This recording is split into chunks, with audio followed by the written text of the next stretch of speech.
Alice Gross case. A 33-day and 600 police hunt led to a horrifying truth. Hey everyone, and welcome back to the channel. What if your teenage daughter left home for a simple walk and never came back? What if the last image you had of her was a blurry CCTV frame showing her vanishing into the rain? This is not fiction. This is the heartbreaking story of 14-year-old Alice Gross, a musically gifted young girl whose disappearance triggered one of the largest police operations London had seen in a decade. A case filled with unanswered questions, misleading leads, and a suspect with a deadly past. What really happened to Alice that rainy afternoon in 2014? Who followed her? And why did her life end so brutally? Today's story will take you through a chilling investigation, where each clue brings us closer to a horrifying truth. Stay with us, because this case is one you'll never forget. Alice Gross was just 14 years old when she left her home in Hanwell, West London, on the afternoon of August 28, 2014. Described by her family as kind-hearted, musically gifted, and full of life, Alice had plans to become a musician. She played multiple instruments, wrote her own songs, and had dreams far beyond her years. But that afternoon would be the last time her family ever saw her alive. Alice left home around noon, telling her mother she'd return that evening. Surveillance footage would later show her walking along the Grand Union Canal towpath at Brentford Lock, just before 4:30 p.m. The skies opened with rain, but Alice kept walking, as she was known to love the rain. At 4:26 p.m., she vanished from view. That would be the last confirmed sighting of Alice Gross. When Alice didn't return home, her family reported her missing immediately.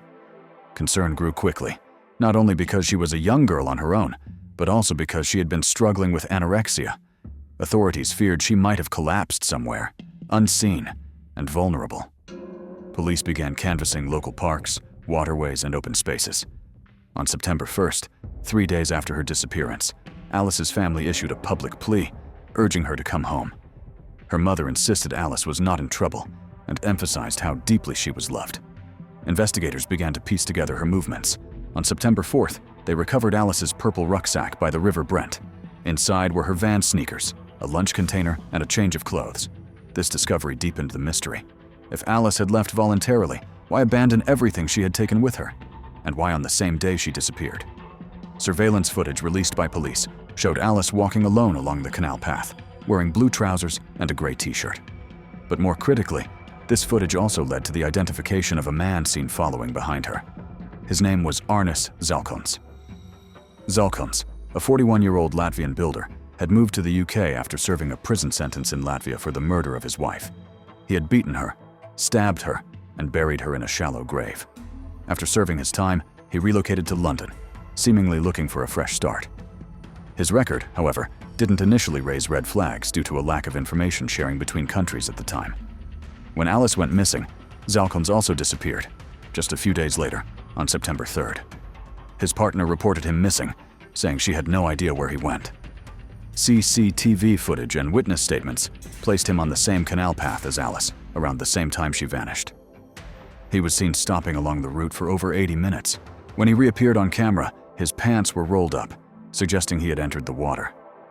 Police began looking into Zalkalns' background.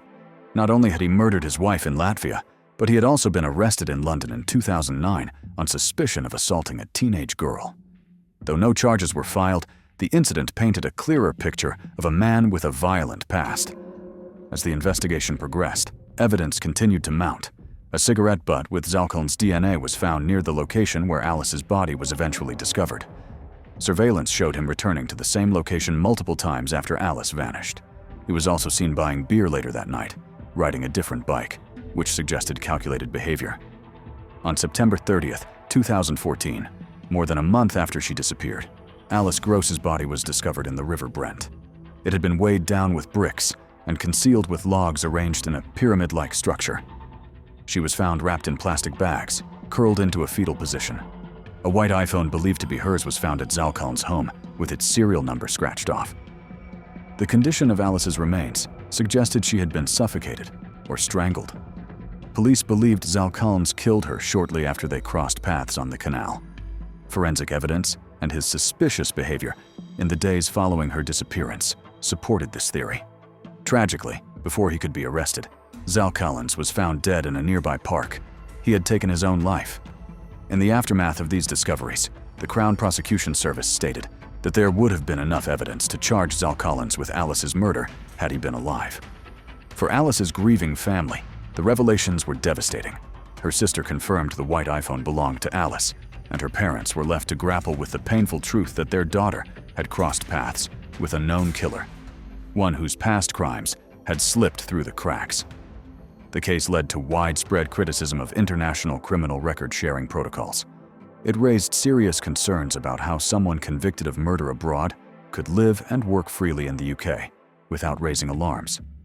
In response, the British government pledged to tighten information sharing agreements with other countries within the EU. Alice Gross's disappearance and murder sparked one of the largest search operations in London since the 2005 terrorist attacks. Over 600 officers from multiple police departments were deployed. The public was deeply affected by her story, and a memorial was created near the canal path where she was last seen. To this day, Alice's case serves as a painful reminder of the vulnerabilities that exist in our systems and the importance of protecting those who walk among us, especially the young and innocent. Her story is not just about a life lost, but about the urgent need for change, for vigilance, and for justice that never comes too late.